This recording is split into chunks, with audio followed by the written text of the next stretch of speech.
प्यारे बच्चों, उम्मीद है आप खैरियत से होंगे।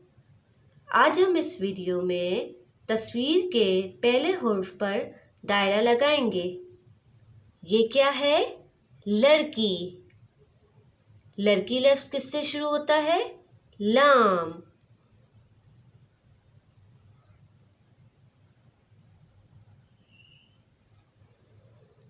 ये क्या है? जग। जग लफ्ज़ किससे शुरू होता है? जीम।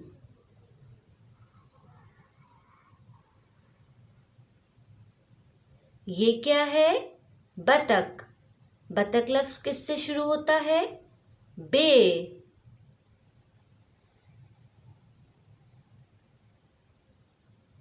ये क्या है?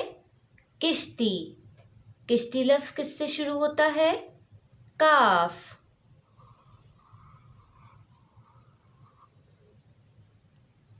लाम लड़की, जीम जग, बे बतख, काफ किश्ती।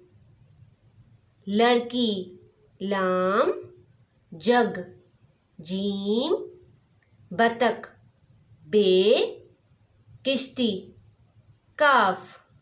शुक्रिया।